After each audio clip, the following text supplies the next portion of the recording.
А надо сказать, что Узбекистан, он вообще бежит впереди всех паровозов, и они там абсолютно охуели, и они сделали карантин на всю страну. Я не понимаю, ты кто такой вообще? Кто тебе право дал про нас говорить? Своему верховному правителю, то, соответственно, они не теряют шанс и ебут все, что можно выебать. Так как ты ни хрена ничего не знаешь и ни хрена ничего не видел. Денег у них нет, нихуя у них нет, перспектив нет, так что если есть страна, где хуже, чем в России, то это Узбекистан. Ташкент город хлебный.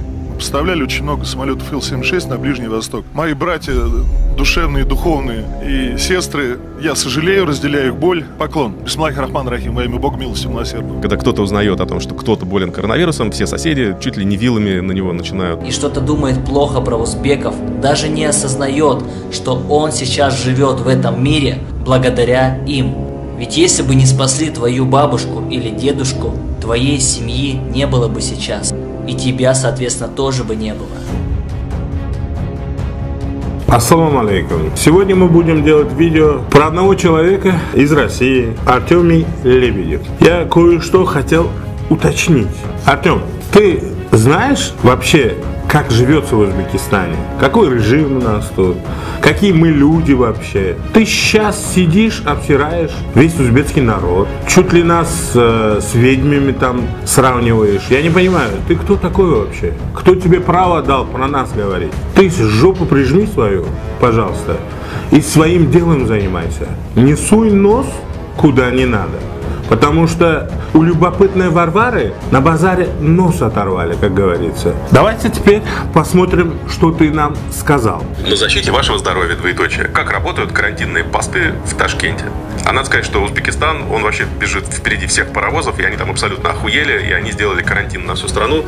И поскольку это... Кто охуел? Ты о чем вообще говоришь? Какой паровоз нафиг? Ты вообще думаешь? Ты дома сидишь, не выходишь на улицу, у тебя карантин. Ты прям красавчик, всезнайка. Давай приезжай, посмотри в данное время, что творится. Ты не можешь просто, потому что дома сидишь. Не надо обсирать другую страну нафиг. Понял? Ты думаешь, все дозволено, все можно? Никто не бежит, о народе думает наш президент. Люди тоже не тупые, как ты думаешь. Прежде чем что-то нам предъявлять или какую-то информацию выставлять на свой канал, пожалуйста, хоть немного узнай о нашем менталитете, узнай о нашей стране, какая у нас уже в течение 4 лет политика идет. Ты думаешь, у нас диктаторский режим, люди там, не знаю, чуть ли это Азия, говоришь, мы как эти пахари для тебя. Нифига подобного. Мы тоже свои права умеем качать, не бойся. Это восточная страна, и там граждан надо, власть должна ебать граждан, и граждане должны это чувствовать. Что надо? Что надо? Ебать граждан? Кто сказал, что тебе граждан ебут тут? Вообще-то в данное время у нас что происходит? Государство помогает народу, обеспечивает, старается хотя бы, обеспечивает бесплатно продуктами питания, лекарствами. Правительство что делает? Правительство обгораживает народ от вируса. Это для тебя может вирус сказка, так как ты ни хрена ничего не знаешь и ни хрена ничего не видел. Ты просто сидишь своими фантазиями, выходишь в свой канал и болтаешь. Болтологией заниматься тут не надо. Особенно, если ты не знаешь эту страну. Дальше. Еще раз оскорбишь, тебя на улице поймают, обосрут, всю жизнь будешь вонять. Понял? Чувствовать, потому что они принадлежат своему верховному правителю, то, соответственно, они не теряют. У нас нету верховного правителя, у нас демократическое государство, у нас есть президент, у нас есть депутаты, у нас есть все, что есть в других странах. Я не понимаю, откуда ты берешь такую фигню? Верховный правитель, Азия. У нас не средневековье, чувак, у нас не средневековье. У нас демократическое государство, 21 век, технологии, все, что нужно. Поверь, мы живем лучше, чем ты. Хоть у нас иммигрантов много, да, в России, хоть они пахают там, но они здесь живут лучше тебя. Поверь, это 100%. У нас намного дешевле жить, у нас намного все дешевле, чем у вас. И жить намного лучше. Шанс и ебут все, что можно выебать. Они в том числе останавливают все машины, которые ездят по улицам, и отвозят их на штрафстоянку, чтобы мало не казалось, потому что даже на машине там ездить нельзя. Ну и, соответственно, перемещаться по городу тоже особо нельзя. И, в общем, сидят они, денег у них нет, нихуя у них нет, перспектив нет. Так что, если есть страна, где хуже, чем в России, то это Узбекистан. Ну вот ты попал. Страна хуже, чем Россия, это Узбекистан. Бля, откуда? Я не знаю, что у тебя... Вот у тебя вообще голова работает? Ты вообще понимаешь, о чем ты говоришь? Какая хуже? У нас лучше. У нас пораньше объявили карантин. У нас пораньше все это решили. У нас не чрезвычайная ситуация, как ты думаешь. Это для тебя сказка болезни. Для тебя это все как ебут там, то, все. Пожалуйста, чуть-чуть собери себя. Вот так вот. Собери. И без вот этих матов говори. Ты про другую нацию говоришь и про другую страну говоришь. А про свою страну хоть матом, хоть катом, хоть жопой, что хочешь, то и говори. Но нашу страну, пожалуйста, будьте любезны, не трогай. Посты из-за чего стоят? Из-за того, что люди выходят просто так. Из-за того, чтобы они не заболели. У нас тут сколько больных есть, видишь? Сколько людей тут уже вылечилось. Ты думаешь, игра игрой? Но это не игра, это жизнь. Если ты не понимаешь то, что происходит у нас, пожалуйста, закрой свой вонючий и поганый рот. Понял? Потому что за каждое твое слово ты должен будешь отвечать. И поверь, спрос будет, если надо будет. Вы ходите тут, пиздите, что хотите, но нихуя ничего не понимаете. И то, что ты говоришь, это все ерунда. Посты стоят, это не посты. Это просто пункты такие сделали. Проверяют. Почему проверяют? Потому что чтобы не шлялись на улице. Потому что чтобы не заболели. Дерьмо, блин. В Узбекистане за разглашение данных о больном COVID-19 дают срок до 3 лет. Поскольку страна восточная и у людей много всяких суеверий, когда кто-то узнает о том, что кто-то болен коронавирусом, все соседи чуть ли не вилами на него начинают тыкать или чуть ли не дом начинают поджигать. Короче. Хрен тебе. Хрен тебе с маслом. Ну, 2 раза хрен тебе с маслом. Короче, тьфу на тебя, Артем Лебедев. Понимаешь? Тьфу на тебя, Артем Лебедев. Ты херней занимаешься. Ты как, знаешь, не знаю, даже хуже проститутки. За разглашение больного человека дают 3 года. Ты видел хоть одного человека, которого посадили на 3 года? Нет. Ты хоть раз видел, чтобы у нас, вот в Узбекистане, вышла такая информация, что кого-нибудь на 3 года посадили? Из-за того, что он разглашал информацию о больном человеке. Это, знаешь, сделали, чтобы не разглашали. И нефиг разглашать. И у нас никто виллами не ходит. Никто никого не убивает. Мы тебе не неандертальцы, понимаешь? Мы великий народ. Иди читай историю. Понял? Когда наши звезды считали, не знаю, что ваши делали. Ты, пожалуйста, читай историю. Не надо обсирать другую нацию. Тем более, есть люди, которые будут стоять за нашу нацию, как я. Тем более, ты говоришь полную ерунду. Сравниваешь нас с неандертальцами, не знаю, каменным веком чуть ли. Кто виллами ходит? Где ходит? Сравнение — это твое говно. И ты сам тоже говно.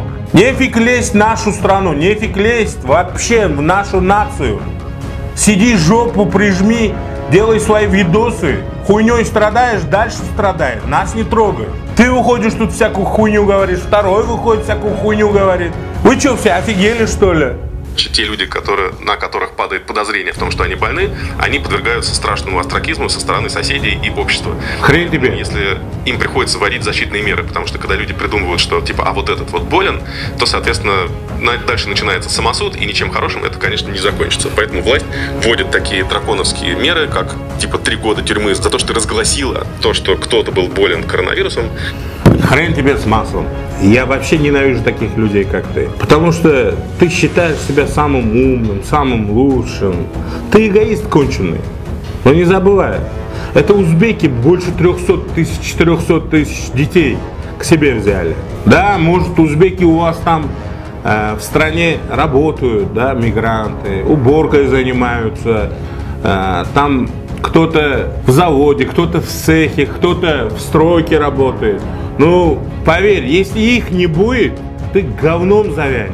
Везде говном будет пахнуть. Нефиг тут нашу нацию трогать, нефиг тут нашу страну трогать. Знай свое место, делай свое дело. И нефиг тут через хуй, через нахуй обращаться. У нас менталитет такой, мы так не разговариваем с другими людьми. И того, что ты говоришь, что у нас люди чуть ли не аборигены, они начнут там убивать, или там, не знаю, соседи будут выходить там с вилами, нефиг такого.